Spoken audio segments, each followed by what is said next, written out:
Good morning, everyone. Welcome to the fourth and final installment for the spring series of virtual Saturday University at the Gardner Center for Art and Ideas. I'm Feng Ping. I'm the Foster Foundation Curator of Chinese Art. And together with our Saturday University partners, the Jackson School for International Studies at the University of Washington and the Elliott Bay Book Company, we thank you for attending our lectures, even as the lovely weather outside beckons. Luckily today in Seattle, it's a little overcast. If you missed any of the other lectures, recordings are available on the Gardner Center YouTube channel at your convenience. Search for Saturday University. Now, I know everyone is by now Zoom experts, so feel free to type your questions at any time in the Q&A window during the lecture if you have any questions or comments, or perhaps you can share where you're signing in from in the chat window. Since we have folks joining us from all around the world. Before we begin, although we are meeting virtually, I'd like to acknowledge that we are on the traditional homelands of the Duwamish and the customary territories of the Suquamish and Muckleshoot peoples. As a cultural and educational institution, the Seattle Art Museum honors our ongoing connection to these communities, past, present, and future. We also acknowledge the many urban native peoples from many nations who call Seattle their home. We are looking at, in this series, the ways art and creative activity contributed to confronting crises in Asia, while we face our own social, political, and economic challenges, not to mention the current pandemic.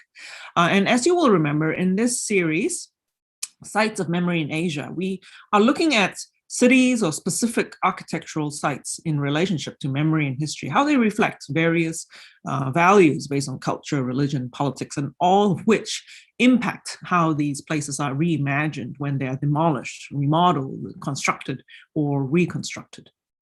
Today's speaker is Tao Zhu, and he will talk to us about Tiananmen Square in Beijing, a site whose name is familiar to many of us. Professor Zhu is Associate Professor and Co-Director of the Center for Chinese Architecture and Urban Design at the University of Hong Kong. He received his Master of Architecture and PhD in Architecture History and Theory at Columbia University. He's both a scholar of contemporary Chinese architecture and urbanism and also a practicing architect, experienced in many arenas from urban planning to architectural landscape design. He served as advisor for two Chinese cities, Shenzhen and Dongguan, especially in their development of public buildings and spaces. His faculty webpage is, in fact, a source of jealousy in me. I wish I could have such a beautifully illustrated list of projects. My favorite of Professor Zhu's projects on his CV so far is scatological. It's titled Bottom Up, an alternative spatial social practice toward China's toilet revolution. The first line describes practically our entire year. And that first line is, shit happens every day. Professor Zhu's recent writings include a book about the 20th century father of the field of modern Chinese architecture, Liang Shicheng, titled Liang Shicheng and His Times. And in this 2014 book, Professor Zhu examines the Chinese search for architectural identity in relation to Mao Zedong's socio-political campaigns of the 1950s, which is also the time period discussed in today's talk. Without further ado, I give you Tao Zhu. And thank you for joining us today, Professor Zhu, sorry. I realize it's 1 in the morning for you, so thank you so much for joining us this morning. Hi, Ping, thank you so much for your nice introduction. Could you allow me to share screen? I need your permission somehow. Sophie, please. Do you not have the same thing as you did just before? There it goes. Oh, it's fine, yeah. Perfect. Okay, thank you, Ping, Xiaojing, and your nice colleagues. It's a very strange invitation, but because I have no idea why I was invited to give a talk, but very nice opportunities for me to rethink about a lot of issues I've been working on. And also I call tonight sleepless in Seattle because it's again it's 1 o'clock in the early morning on my side, and if I say anything nonsensical, please forgive me. And let me start with this because I'm very intrigued by this lecture series about the site of memory and redemption. So Tiananmen Square is a huge topic. I decided to really focus on 2 years and closely relate to Mao's politics and social campaigns. And but before I focus on that, I'd like to give a quick general introduction of the square, just in case some of you haven't been there, and probably most of you have been there and know this square very well. So it's very large, probably one of the biggest open space in the urban center, and I tend to call it the absolute center of Beijing, but as well as China. And you know that there's the Tiananmen Square. Let me just change to the later point. So the Tiananmen Square is not only a building, it is not a Tiananmen Gate, it's not only a gateway, it basically is a portal and joining the Forbidden City complex and the tremendous square outside. And with this north-south central axis piercing through this ancient history and toward the contemporary present, and over 600 years, and like linking the ancient history to the turbulent contemporary one. So it's a full of dramas, and when I concentrate on the spatial stories, I realize how sort of intensely the space intertwined with the events, with the human activities as well as human lives. So let me just so you see the map. So the squares here, and with the you know immediate sort of a connection with the Forbidden City, and also with the huge array of contemporary monumental buildings. So so that's from now on I would call the Tiananmen Square is one sort of coherent part of the whole complex. So in a way, we can say you cannot understand the square in relation to ancient building complex, and then in relation to the contemporary intervention as well. So why Mao? Because Tiananmen Square has been going through this quite slow evolution for over 500 years until in the late 1950s. When it was radically sort of reconfigured by Mao. So Mao remained as a very central forces, and in making or changing the square to the contemporary pattern. Right? So that's back to the event Mao above the square. So on the October 1st, 1949, Mao standing on the podium above the gateway, the Tiananmen Gate, proclaiming the founding of the People's Republic in China, often called the New China, Maoist China. So that's the moment that put further emphasis on this Tiananmen Gate, the building, but also the space in front of the building, the Tiananmen Square. So as I said, the lecture series is about the site of memory and redemption. So in a sense, the site is not only about the physical site of Tiananmen Gate and Tiananmen Square, but also I would say that all the cultural discourses or disciplines around the space all become the battlefield of fighting between the remembering and forgetting. So you see that the actual event did happen, right, on October 1st, 1949, but the representation about the event keep like being adjusted and corrected and then readjusted. It is the poor guy, Chinese actually great painter Dong Xiwen, first commissioned to make this painting, the founding ceremony, and to celebrate this Mao's proclamation for the founding of New China. And in the year of 1953, to celebrate the National Day, right? And he painted Mao as a central figure. He eliminated the central column, even according to architectural, geometry. You're bound to have this huge column here, right? So he eliminated it and opened up the space in front of the Mao. And Chinese architectural historians remarked this is an architectural mistake, but it's artistic victory, right? But the point is not that. And he painted Mao's important colleagues, all these important leaders of the new China government around or behind Mao, right? So then in the year of 1955, the guy, you see this guy, Gao Gang, was condemned as anti-party, anti-revolutionary, and committed suicide. And then Dong Xiwen was ordered to erase Gao Gang, to turn him into a pot of chrysanthemum, the flower.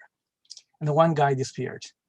Then in the year of 1968, during Cultural Revolution, Liu Shaoqi, again, was condemned as anti-revolutionary, anti-party. And the government forced Dong Xiwen to yet again to eliminate Liu Shaoqi, right, to replace with a hat with another guy, Dong Biwu, right? So then years later, in the year of 1977, and this, all of a sudden China said everything was a mistake, right? So can we just repair all of them, like, repaint them back? And the Dong Xiwen said, well, I'm too tired to do this. Some other made a replica of this painting, sort of recover all of them, right, back to the canvas.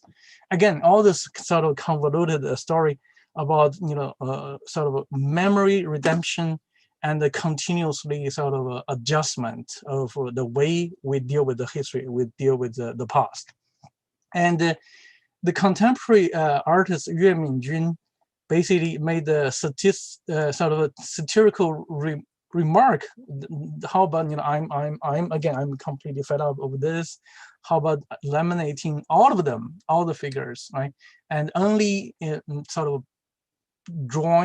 depicting the space as empty, but still with the crowd, the military parade, the mass celebration below in the square, right? But somehow, strangely, even you're looking at this, empty space, you feel like the phantom, the power of Mao, still like lingering around, still exerting huge influence over the configuration of the square. So of course, all this popular imageries and from this, posters, films, and the theme park sort of a setup, all this continue to reinforce the legacy or the stereotype of that landmark event, Mao's proclamation of the founding of New China, again and again, right? So that's why even Yue Minjun's painting depiction of empty space, because that iconography of Mao standing there making proclamations so deeply sort of embedded in our memories, right? We can sort of instantly recover, even Mao doesn't really appear.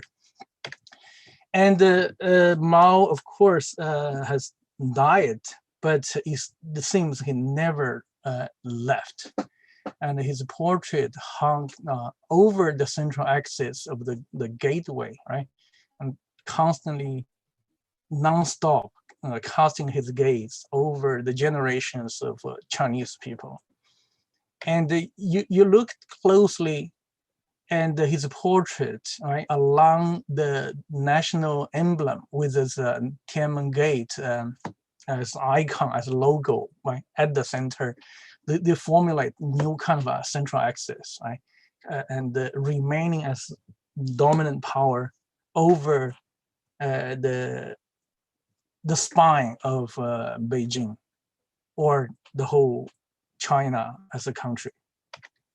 And his portrait, of course, also has gone through its evolution, right? And I think Andy Warhol would have made his work better if we saw all of this, different versions of Mao's portraits. And even after Mao has passed away, they still like periodically update Mao's portrait with new versions to adapt into the contemporary aesthetic taste. Very interesting. It's ongoing process of painting and repainting Mao's figure over Tiananmen Square. And on the other hand, literally Mao's body, Mao's corpse is there. It's inside the Tiananmen Square. And so this later, it's 1977, Chairman Mao's Memorial Hall, or Mao Zedong's mausoleum, was built right on the spot, on one of the spots, on the central axis. And so his body actually physically preserved within the crystal coffin inside the memorial hall. So you see this floor plan, the layout is powerful, but also sort of uncanny. And flip the floor plan face the north. You see, in the north hall, right, and the Mao as a statue, like sitting there, right, high above the podium, and looking at north, right, the Tiananmen Square. And so on the other side, symmetrically, the admiration hall, his body lying like inside the crystal coffin, and in absolute perfect alignment with the central axis of Tiananmen Square, Forbidden City, from the ancient history to the present. Right? He puts a sort of an emphasizing remark physically by himself, onto that central axis. And so in order to understand Mao's impact and Mao's great change of Tiananmen Square, let's go back a little bit and to look at what is the Tiananmen Square before Mao. So up to the late Qing dynasty, you see the map, right? First of all, we will say the Tiananmen Square is inherent part of the city, the whole city, total work of art as a city structure. So the Beijing basically is a walled city, enclosed city with layers of protection. So you see that this summary of the city is basically a walled city with several layers. The first layer is the outer city, then the inner city, then the royal city, then the forbidden city, right? The very heart of this enclosed compound is forbidden city, protected by 3 layers of city walls, right? In a sense, the gates, right? All the gateways, right? Layers of doors and portals are the openings for the officers or emperors to go through the layers of protection along the central axis, right? So that's the meaning of one of the gate, the Tiananmen, and also that offers the meaning of the Tiananmen Square. Let's zoom into this inner city. On another map, you see that Tiananmen Square in the beginning, actually for a long time before Mao, was a T-shaped square.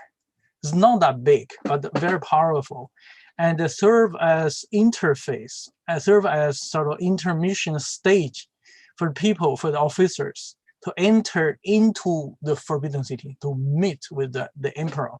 You see there's easier 3D illustrations. So Tiananmen Square is here, right?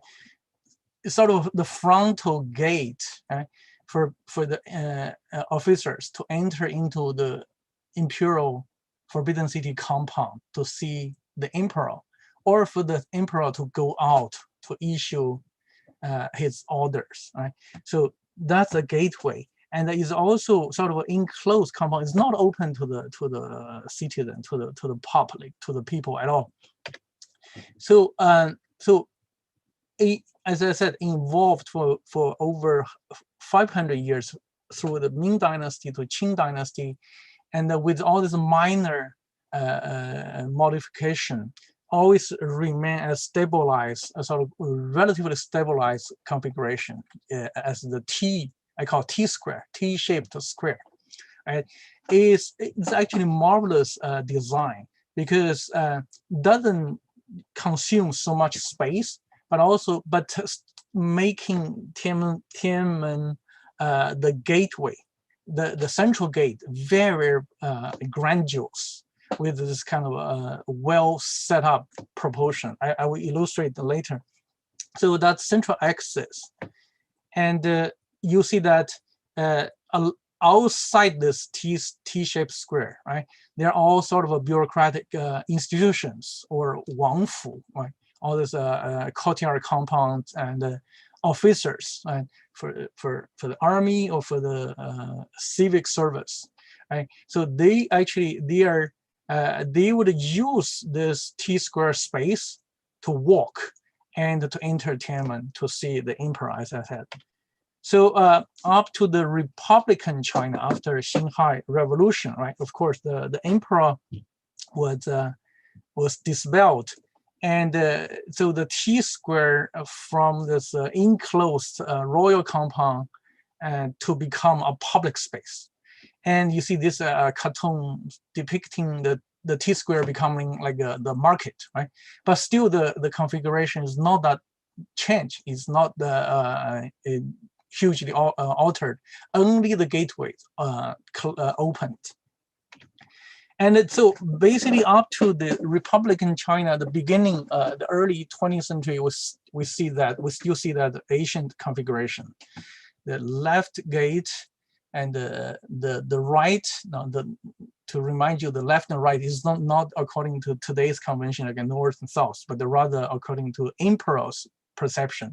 So he's sitting at the center, his left and his right. He's facing south. That's Chinese ancient convention. And so one may say there's a vertical, north-south central axis, right?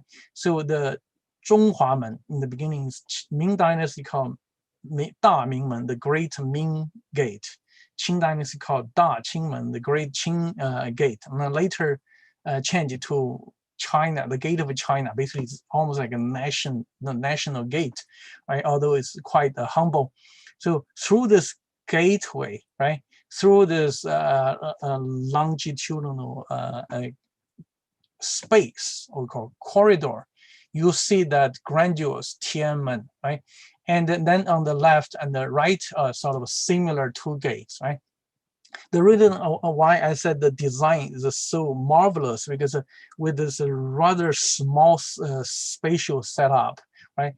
By this elongation, by this compression, and the design, the setup managed to push this Tiananmen gate, the main gate, very monumental, very powerful, like occupying the central axis, and then through this three lower gates and the humble setup with the spatial proportion, right, making Tiananmen Gate very powerful. Many people actually still have the memory about this setup, always say the same thing about Tiananmen, so original setup. And first of all, why Tiananmen? Literally means the gate of heavenly peace. And from the this photo of Republican China in the early 20th century, this contemporary photo, and the gates basically serve, as I said, two functions. One is for the officers to go through to meet up with the king, the emperor. Second, also for the emperor to issue orders. They will pass the order through this phonic like plate passed down to the officers and to announce to the whole country, right? And also it serves as a very important ceremonial space for enthronement, even sometimes the emperor's wedding ceremony, etc. Right, it becomes a very important space to hold up the official top-ranked ceremony. Right, thus we understand Mao's event on October 1st, 1949, is actually continue a profound, like time-honored Asian tradition. Right, even he was announcing a new kind of China. Okay, so then facing that Tiananmen gate with this long square or corridor is called the 1,000 step corridor toward Tiananmen. So Qianbulang. So there's two lines of veranda or colonnades and or galleries for the officers to walk, right? To build up the ceremony, to build up the rhythm, and to worship the emperor, to walk. As I said, this spatial sort of the compression and the elongation makes Tiananmen gate very powerful, right? Many people comment that, old people comment that when they demolish all this, it actually made Tiananmen gate much smaller than before. But anyway, so you see the historical photo of a 1,000 step corridor or 1,000 step gallery toward the Tiananmen gate and toward this, the gate of China, or China Gate, right, on the south. You can feel that sort of proportion and the spatial setup. And even this is a photo taken by Life magazine during the Republican China, the 1,000 step colonnade, the corridor were demolished, and with only the wall remained, but you can still feel that spatial setup. And the bird's eye view, you can still you see this Jiang Kai's portrait hung above the Jianmen, the south gateway toward Beijing inner city. Okay, now to Mao, and after Mao. So I said the foundation ceremony on October 1st, 1949, and was held in Tiananmen Square. Mao was very unhappy with this space. The square is too constraining, like spatially.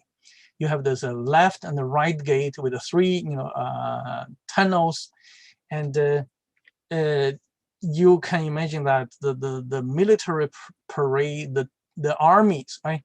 The teams had to split, be squeezed into this tunnel, and then sort of recovering to this grandiose pattern.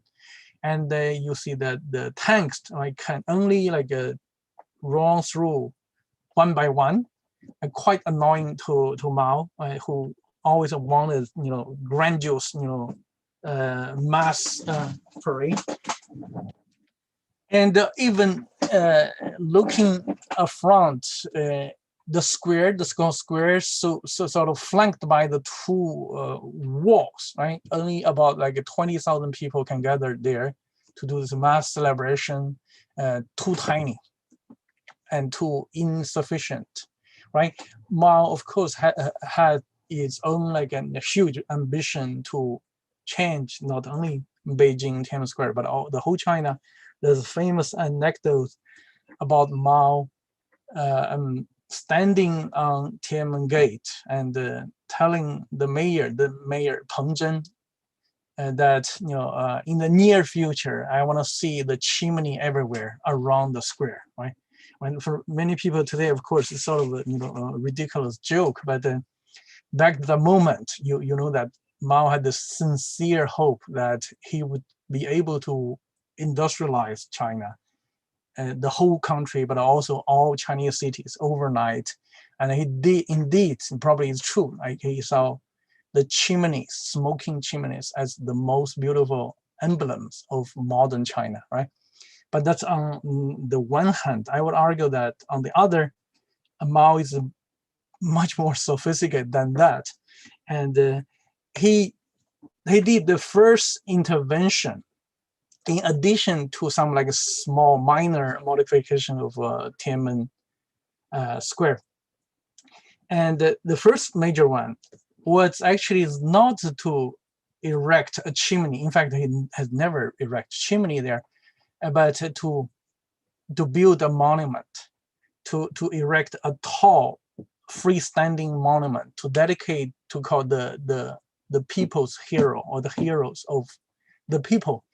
And in fact, he laid down the foundation stone. This is the only building actually he attended this ceremony and laying down the foundation stone for. And so he's making a reflection on the history, and to rewrite or to reformulate historical narrative. And so the monument took very long to finish. And you see the groundbreaking was in 1949, with only about like 9 years later was finished, because full of sort of controversy and design modification. But eventually you see that with all this elaborate effort of architectural design, calligraphy, inscription, sculptural work, all this, right? So managed to rewrite, not a rewrite, to formulate China's modern history into his own official version, right? Start with who could be considered as the people's heroes. So the heroic fight start from when, and they end up with when and what time, right? And basically formulating the whole modern China's history into a clear-cut the art form as a monument in the center of along the central axis of the square. And you see that otherwise, right, the two walls of a 1,000-step corridors were demolished. Otherwise, still the spatial proportion remained, right, more or less the same, right, except with the central monument popping up, right. So the Xinhuamen, the gate of China, is still there, and I am jumping again forward. 19 years later, Mao died, right? And the Central Committee decided to build a memorial along that axis, sort of extension of Beijing axis, and to become another landmark building, right? Again, I said Mao's body literally is displayed there, almost like for permanence. And for me, it's like really like, you know, a finished dialogue, or ending mark of this whole effort, Mao's intervention. But anyway, so you see the drawing, the cross-section drawing, the idea of the people's, the monument to the people's hero, slightly actually taller than the Tiananmen Square. And then you look south, right? So the flag, the monument, the Mao's memorial hall, right? They formulate this, you can either call it extension of the axis or ending of the important axis. But to summarize, and from the Qing dynasty to the spring of 1958, right? Even with Mao's intervention and as the monument, the whole spatial setup of Tiananmen Square remain as a T-shaped square, right? In terms of that proportion, in terms of the whole configuration, still like remain the similar, right? We can call slow evolution. But all of a sudden, right, Mao launched the Great Leap Forward in May 1958. He was very impatient. China like it was developing so slowly in terms of the economy, society, but also architecture and urbanism, everything, right? And he wanted to make a great leap, right? Then his main goal for this radical economic and social campaign had two aspects. On the industrial sector, he wanted to double the steel productivity, and within 1 year, by the end of 1958, he wanted to double the steel productivity, superseding UK and the US, right? So in terms of agriculture, he wanted to formulate the commune to collectivize people, and to stop people from cooking, eating privately, individually, and to live, to eat, and to work in a collective commune. And he thought by this he could boost agricultural production and to help China to run toward the communism, right? To quickly change from the socialist country to the communist country, right? Almost like overnight, right? So to go along with that, Mao also launched this architectural and urbanistic great leap forward. This is the 10 great buildings and the Tiananmen Square enlargement or renovation campaigns in Beijing. And as Mao's architectural and urbanistic initiative, right? So as I said, he announced the whole thing in May of 1958. Now he wanted the 10 great buildings and the enlargement of Tiananmen Square to be finished, to be complete by October 1st, 1959, to celebrate the 10 years anniversary of Mao's founding of New China, right? That was slightly more than 1 year's time, but including the preparation, the design, the construction, and the finishing, right? It was like crazy campaign. And also we all know that Mao has this complex, psychological relationship with Soviet Union. He visits Soviet Union, attending this Soviet Union's October Revolution revolutionary parade at the Red Square in Moscow with Khrushchev. And he considered the Red Square the way too small. And he wanted to build the largest public space in the world, right, to supersede the Soviet Union. And of course, politically, he wanted to be the central leader after Stalin of the world, revolutionary camp. And so in less 1 year, the Tiananmen Square would radically changed. Right? You see that the T-squared configuration now become huge open rectangular space, vast territory, and with 2 monumental buildings with a lot of alterations.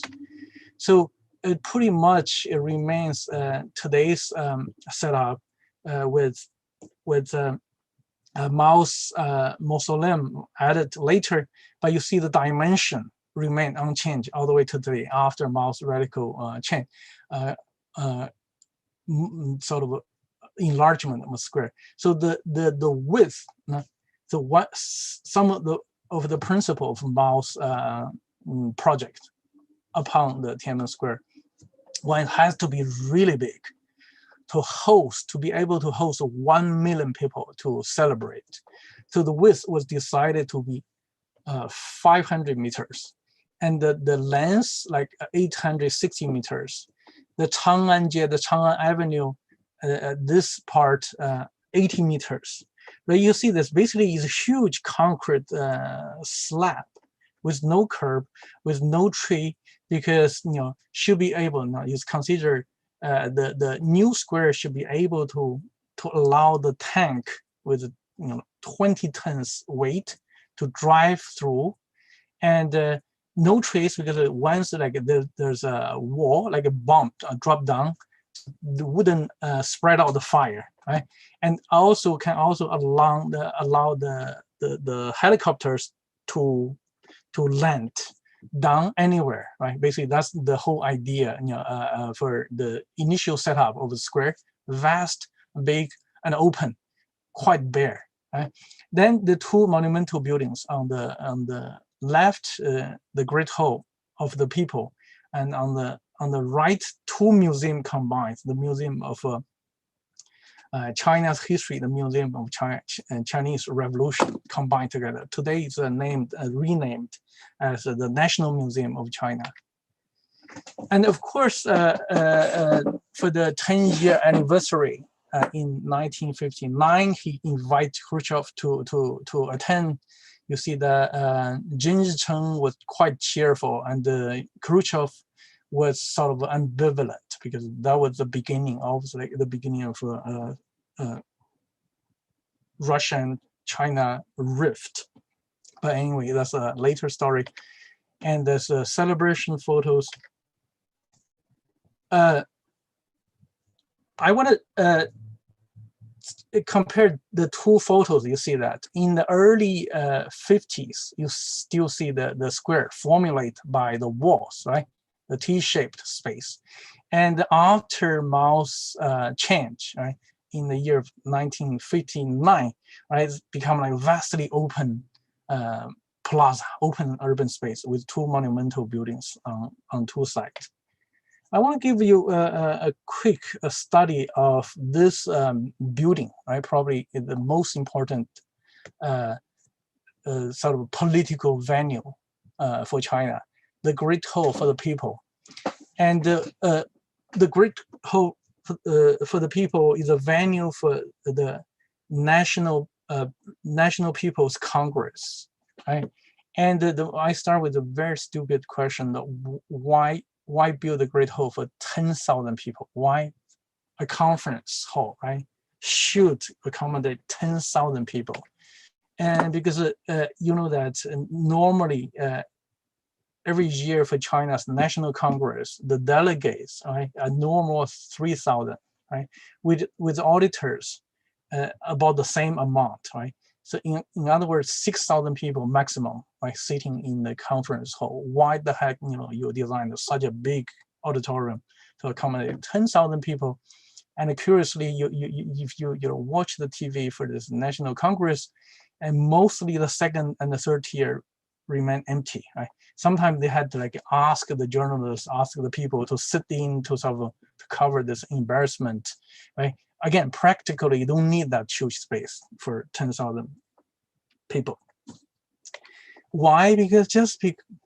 Because Mao loves the character of 10,000. In Chinese, it's called one.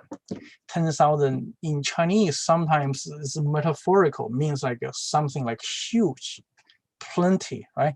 But for Mao, could be very literal, quantum dimension to build the building. Right?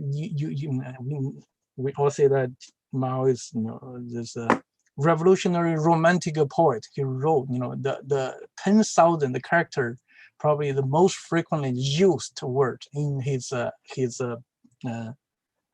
poems. And then he basically literally turned his romantic poetic thinking into this concrete quota for building this space.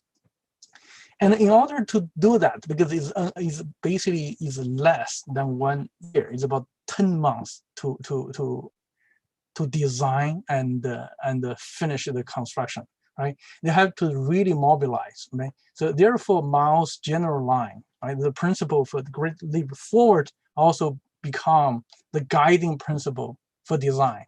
So go out and aim high and achieve greater, faster, better, and more economic. Basically, you achieve the four criteria. So Wan Li deliver a very interesting speech, right, at this mobilization conference for National Day projects. I like to, I think it's very important for me to read through the purpose of the project, to reflect the great achievement in industrial and agricultural production, along with many other aspects after 10 years development of New China. and to examine the productivity level that socialist China has reached. That's what we call the high Maoist era, the first decade of the People's of Republic of China.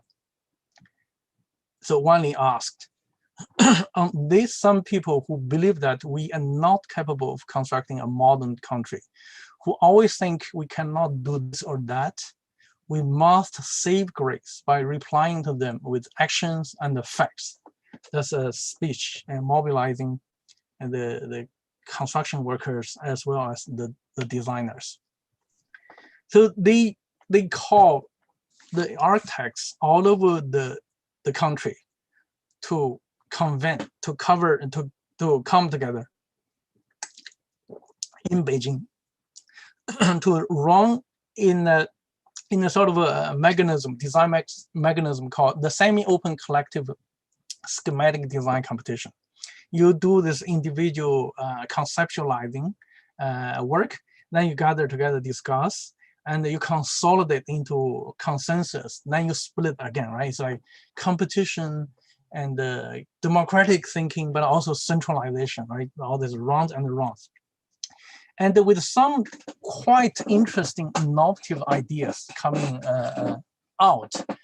And you see this in terms of the urban design. This idea, like, you know, the new buildings only occupy quite small land, and the rest of part occupied as a park, almost like a central park. We know that if this greenery connected with Beihai, Zhongnanhai, right? If the central government moved out, right? So the three like water bodies with the park all connected, that would make Tiananmen Square as a central park, right? That has a very nice idea about this sort of the future, the civic use of a central space. Professor, I just want to remind you of the time. Okay, okay, just speed up. There's also some ideas like you have two museums here. You have this National People's Congress, but also to sort of create a new program, the Youth Palace, right? To play with this sort of a uptight political venue, right? So to inject new programming. Now with all this sort of very modernist, fluid space, and this idea is also quite interesting as well. To put the auditorium like two next to each other, the central stage, if you connect them together, they become like the island. There's a quite modern version of theater, like, right? So there's also two extremely interesting proposal that still adapting this parliamentary design in the Western sense, like the delegate seats are spread out evenly. Then there's auditing levels above, and everyone speaking out. The delegate, everyone can see each other. But it remains a question: how could you resolve this with like 10,000 people sitting together? You can still manage to allow people to see each other, right? Never like fully resolved, probably. So in the end, it was realized as really classical theater model. It's like central rostrum and auditorium, right? The majority of the people like just watch the central leader delivering speech and vote, even without speaking to each other and seeing each other at all. And also, I'm just speeding up. You see that stylistically very diverse at the moment, right? With all sort of open options, Stalinist, socialist, realist, very modernist, and so sort of eclectic. And you have two extreme like opposite styles, sort of a new classical and then China's national form versus almost like a Bauhaus glass curtain wall building. And in the end, the one really won is the big one, like by sheer size, it become a selected scheme, and also very monumental, right? It's hard to explain why a new society running toward the communism share the same interest with the Soviet Union, with the Third Reich, And the new classical appeal seems like transcend all different politics, right? All different political ideals, right? That remains like a really interesting question. And I said the scheme, the winning scheme was selected merely by size, because after round on round of design, and the central leader wasn't happy with all this proposal. I feel like all this experts, they never designed the building like this big, right? And they were so intimidated. And then they gave the final mobilization to invite young designer to come. And basically saying, now is a true test, to see whether you dare to spend money or sort of very scared by this, right? So the young people become fearless. And one of the guy called Tao Zhongzhen, he just like, forget about all this, constraints, limitation, just draw it. And he draw that, and he got selected by Mao and the Zhou Enlai, and he finished the DD drawings within 4 days. He couldn't even find the drawing board big enough to put his own floor plan with a 1 to 200 dimension. And when he finished everything, right, and putting everything into this construction document, he started to calculate his floor area is like a tripled of what the design competition required. But it was too late. So many experts were upset with this kind of process. They keep saying this is the way too big, this is ridiculous. It sort of crashes all this aesthetic principle about proportion, about scale. And Zhou Enlai said, no, it's too late. We need to finish within 10 months. Let's only work on the detailing, right? So to make the huge, humongous buildings, nice enough to human scale in terms of the detailing. And you have a lot of detailing struggle, and I skip this. They are extremely artistically refined, but overall, like many people found this building is like just ridiculously big. Okay, now fast. So as the People's Daily slogan, the high speed is the soul of the general line. First, you see that thousands of houses and working units surrounding the Tiananmen Square, right? In order to achieve this, and I give the numbers. Basically, about 2,000 rooms containing working units, another 2,000 rooms hosting housing, right, were demolished and relocated within 1 single month. And 10,000 workers, only for the Great Hall, 10,000 workers working 24 hours at a 3 shift every day. And they create this method, China is still using this for many constructions, and called 3 simultaneities. Like you basically design, prepare materials, and construct the buildings at the same time. And also the cultural sort of promotion, right? The cultural ministry sent a team to build an art school on site to train the workers, to boost their morale, and to create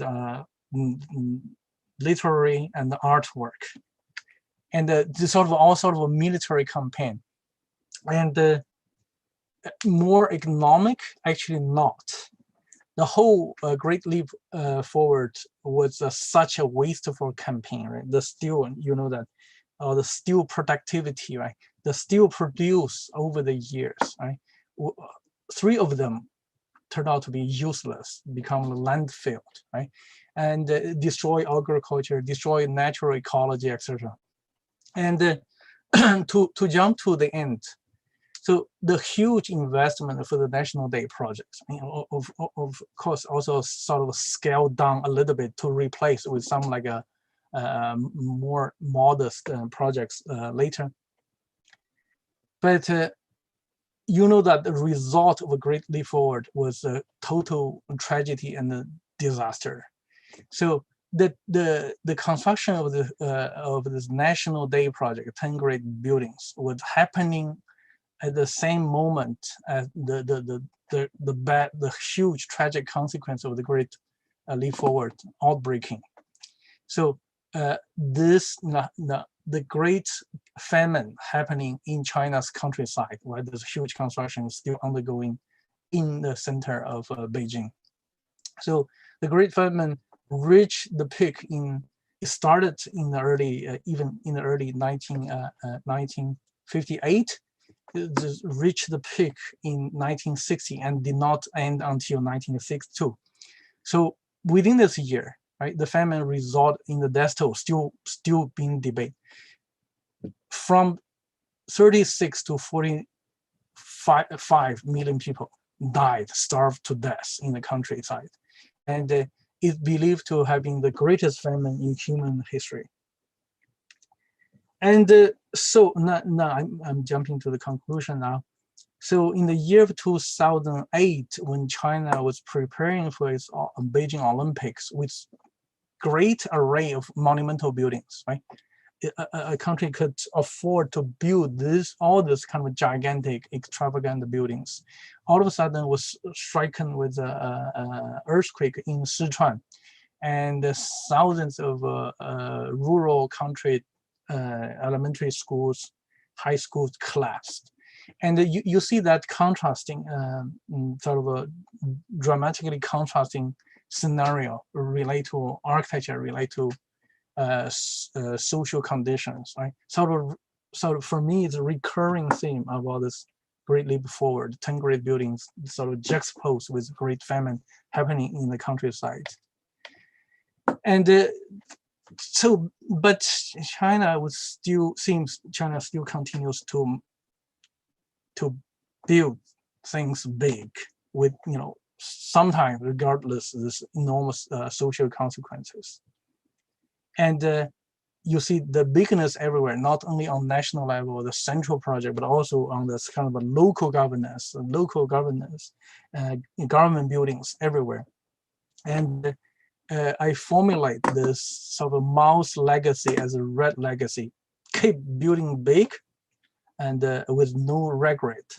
It seems for me China will still continue to do that because Mao's legacy, Mao's sort of influence still exerting huge power to China's governance, to China's architecture and urbanism as well. Okay, thank you guys. Sorry, a bit overall. Yeah.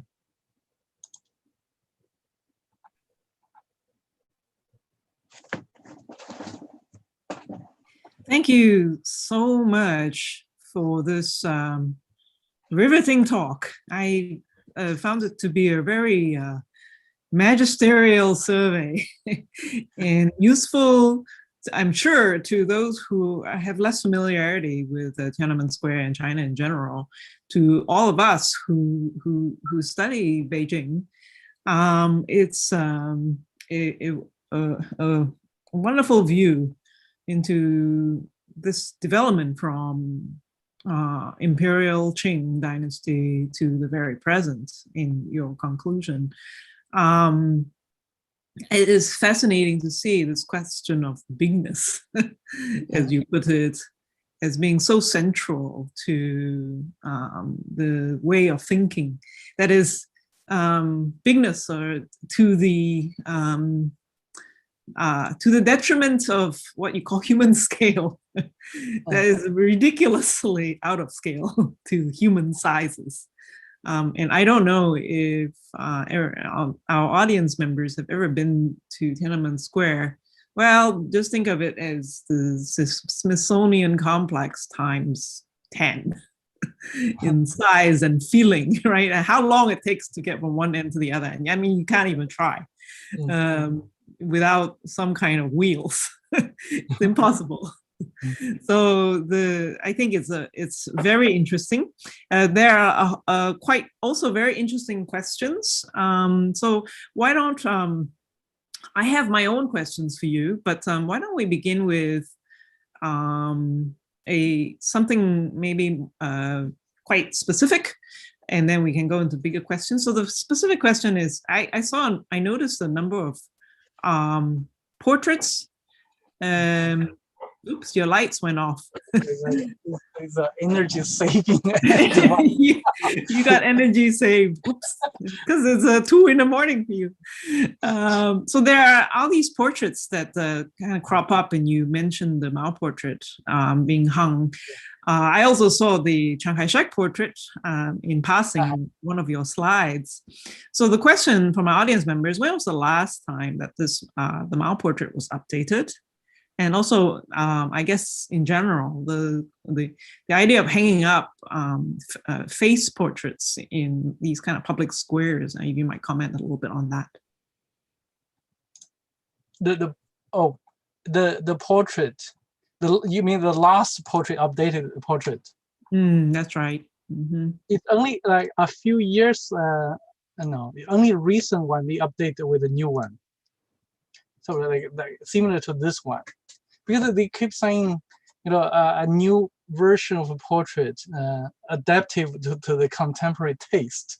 Because the color, you see that they said the oil painting, the color tone was oil painting, but in a Chinese sort of a characteristic, the way they use color, right? Mm-hmm. So yeah, so it's like, I mean the point I'm making is that Mao has died but never left, and also always go with us. Yeah. Chiang Kai-shek's portrait was hung during the Republican China, of course. Yeah. Mm-hmm. In the beginning, they also hung Sun Yat-sen's portrait for a while, and Yuan Sky for a while. Yeah. Yeah. Yeah, I don't remember. This is a Soviet practice, right? More statues, more than painted portraits. Mm-hmm. Yeah. Yeah. Okay. So let's talk about architecture. Some of those photographs that you show, the older photographs of the demolitions in the sort of scale of buildings that are taken away, it's just quite fascinating. The scale of destruction that, of course, had to happen. I don't suppose that was the first time that the buildings had to be taken down. The T-shaped structure that you talked about, and of course, the first thing that had been taken down was the Thousand Steps walkway, the galleries, and so presumably around there's also Qing Dynasty courtyard buildings that were taken down. I mean, can you maybe comment a little bit about the sort of sequence? I mean, every time you enlarge or broaden the available space or build new buildings, these things have to be taken down. And of course, that is a common theme of Beijing urbanism these days, of the destruction of older courtyard buildings in place of high rises. So I just wondered if you might comment a little bit about in terms of the sort of sequence of events that happened around this T-shaped structure that is so important. Yeah, the Republican China actually demolished the veranda, the columns, only remain the walls, right? But still as a T-shaped square. What Mao did in 1958 to demolish most of the buildings, the courtyards, on the two sides, and both the wall and the courtyards. But this has enormous consequence, not only to space of Tiananmen Square. You see, I managed to talk about this. The private, that's actually the turning point of China's sort of depriving private property. That has a huge economic implication, right? So you see that because that's still like transition, you still have a private property, right? 2,000 rooms, basically, about like 700 families, right? With the private ownership of the houses. And suddenly demolished, relocate, they were stuffed to the others' private courtyard houses and turning the courtyard houses into the collective dwelling. And thus, then later they quickly changed the system to make everything into the public ownership. and to change the rental system as well, right? And so they also demolish the property taxation system, in the end, turning this a welfare system into working unit, etc. Right? Basically, I would say there's not enough research about these 10 great buildings. Also, it's not only drastically changed the space of Beijing, but really about economic structure and ownership. That's the beginning. But with this high stake of National Day project, patriotic campaign, like nobody could resist. I imagine. They're quite drastic, and one can put quite violent. Yeah, I do want to return to some of these comments about sort of economic change, in terms of how the whole concept of ownership changes. But can we first maybe think about, can you first talk a little bit about how Mao's vision for the new T-square axis, the dynamics with the sort of imperial structures already in place? So, I mean, of course, Tiananmen is the southern gateway of the Forbidden City. So that's, and also the other buildings, such as the Temple Heaven, the Ming temples that are nearby. And these are, of course, worship, places of imperial worship that are then revived as parks. So the museum, of course, in the Forbidden City is now also already in the Republican era was turned into the publicly accessible museum. So one of the questions from the audience members was Mao implicitly following while explicitly rejecting an imperial tradition as son of heaven with new sacrifices demanded in building socialism? I thought that was a very well put question. Yeah, very good question. Yes or no, because you think of Mao is such a contradictory person in terms of architectural sort of judgment. And if you said, okay, he's such a radical sort of modernist against all kind of a historical burden, why the heck he choose to live in Zhongnanhai?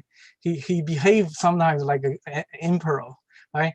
He sort of still enjoying some behaviors or habits of this emperor, but on the other hand, he never gave sort of a clear message about his take of architecture, his architectural take. And ironically, you might think he's, on the other hand, he's a very sort of zealous, patriotic nationalist, right? But what he really admires the Chinese culture is literary, the poetry, sometimes in this sort of a proletarian dancing, songs, performance art. He never gives clear message about his take of a taste of architecture. Sometimes he sort of admires a colonial building. He likes Qingdao, Dalian, Changchun, that colonial urban setup, like clean, neat, modern. He hates courtyards. He wanted to demolish it like all courtyards in Kaifeng, Luoyang, this Asian city. He considered them as like, sort of feudalist, burden. And so it's hard to say he, in terms of architectural culture, he's a nationalist or anti-nationalist. I feel like he treats architecture so abstractly.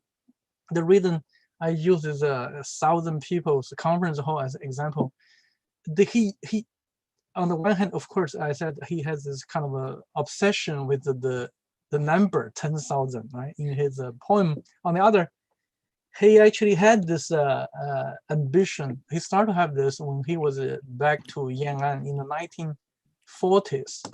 He had the first Congress in Yan'an, like hosted by a pretty bad, cheap building. And he voted, said, in the future, when we reach the factory, we would build a 10,000, conference hall to host the whole nation, people to come together to talk about important things about China. and he literally turned his dream into reality. So anyway, he doesn't have a profound, like a very sophisticated thinking about architecture. It's hard to really to pin down his architectural philosophy. I would say he has basically no clue about architecture, right? It's also like contemporary Chinese leader, but no clue of, they can tell you they hate what kind of architecture. They don't tell you what they love about. Yeah. Oh, what an interesting perspective. I guess Mao is always very fascinating for his, he can be so highly pragmatic. I just, he just needs a hall big enough to house everybody. And yet also, he's also very sensitive to symbolism. So this question of what in thousand. Whenever I teach Chinese painting, of course, we end up with Dong Xiwen and his constantly changing oil painting, where former leaders are replaced, paint literally erased in the oil painting, replaced by potted plants.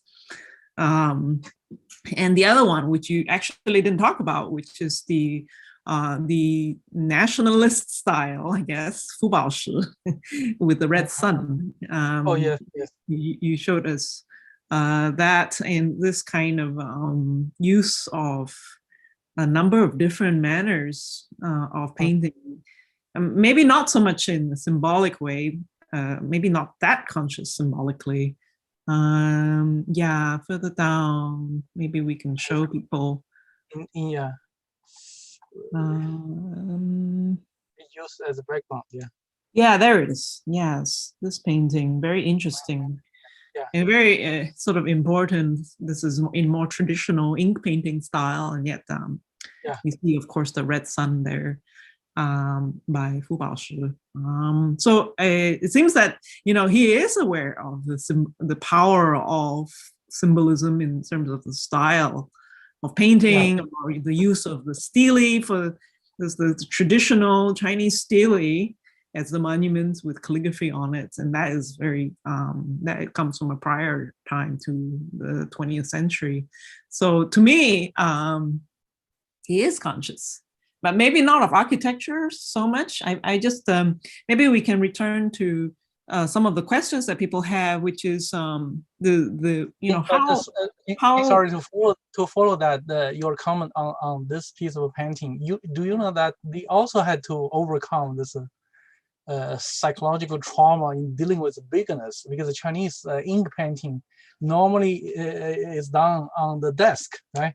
With and not that big, right? But this one is a huge, because it need to be hung on the wall of the Great Hall. The space so big, they had to overcome. They had to basically invent the whole completely different sense of scale in order to paint that, right? So the red sun. The red sun they paint so many times. John keeps saying too small, too tiny, and they have to drink a lot of Chinese liquor, Maotai, bottles of Maotai, to boost up their courage to paint the big enough red sun. Right? If you go to the Great Hall, you see the painting is very different, right? The style, the technique can be still the same, but the scale change everything all of a sudden. Yeah.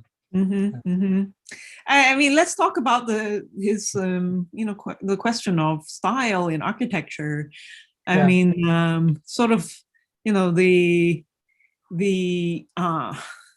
Western classicism is so interesting. It's the kind of colonnades style. Is it really that this is the only style that could be sized to this scale? Or, I mean, technically as an architect, surely there are other options, or there were other options that are available. I mean, you've seen all the theoretical drawings. So the question would be, why choose a colonnade style? I mean, I think to all of us, it seems so counter. There is some irony involved here.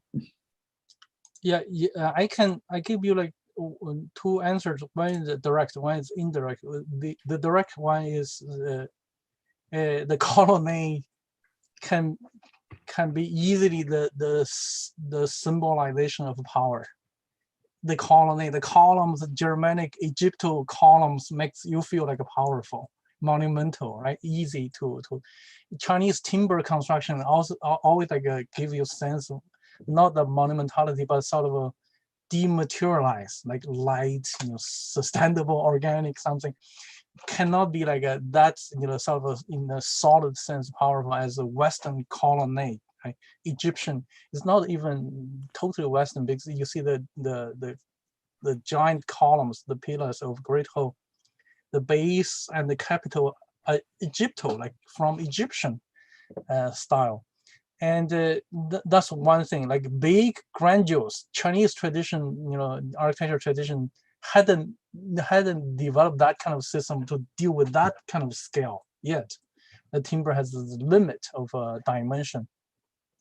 But the indirect, I think indirect answer, I think is more important is that if you put the 10 great buildings all together, right, you will see the great arbitrariness of stylistic choice. You have like everything, like a hodgepodge. You have this modernist building here. Now you have this Soviet Union Stalins, like a socialist realist. Now you have this so-called national form, like combination between national style with the Beaux-Arts, composition. You have everything. What happened? I think that's like basically that's my research. I call the great arbitrariness of Chinese sort of stylistic choice, because 10 years, the high Maoist decade, was full of arbitrary political campaigns.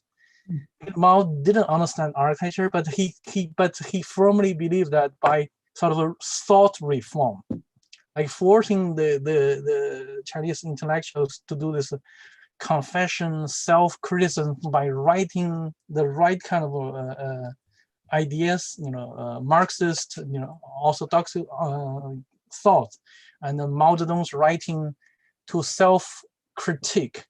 Then they can update themselves into a new kind of intellectual, right? So full of that kind of social-political campaign, but without instructing a clear new guideline what to do with architecture. Then they not sometimes they learn from Soviet Union.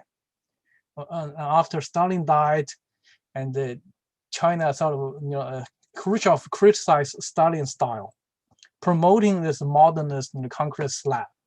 Right? All of a sudden, Mao realized, this kind of a so-called revitalist style. He hated it so much, actually. And then they switched to modernist. And then there's also the sort of swing back to criticize modernism as well, right? So I think after 10 years, like 9 years to the year of 1958, most of the Chinese architects become like cynical. They realize the sort of the political content with the architectural form, the connection might be completely arbitrary. It really doesn't matter, right? They become like circumstantial. And the year of Great Leap Forward, sort of loosening up the constraint. They could like try this and that, right?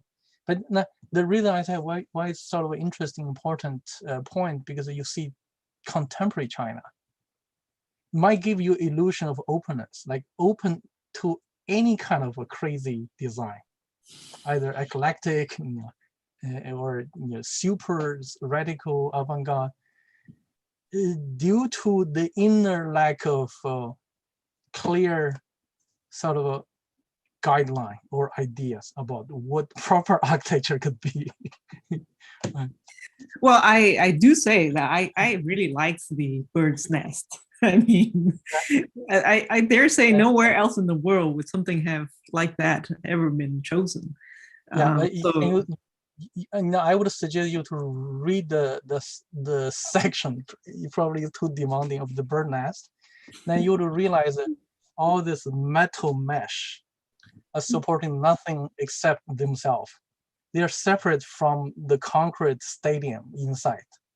They're not, even functional, right? But of course, very beautiful. And then you wonder, okay, how much money you spent for this decorative metal net, right? With taxpayers' money, but nobody checked. I mean, it does bring to, question, which there are several questions in the audience. These buildings were all built in 2 years, a year and a half, 58 to 59. I mean, how structurally sound were they? What's the quality? What's the quality of the building? This building built like about 10 months. That's like incredible. Yeah. Right. So that's why during the Beijing Olympics, many foreign architects, like basically in the beginning, were shocked by China. How could China manage to build so many gigantic buildings like within 1 year? Once they realized this happened all the time, they're not surprised anymore. Right. Within 10 months, because you need, in the beginning, after Mao's announcement, you need a few months to sort of to quickly design, to get a scheme. The construction started very late, right? The Great Hall, the scheme wasn't fixed until like early, the March of 1959, right? Very late on. Yeah.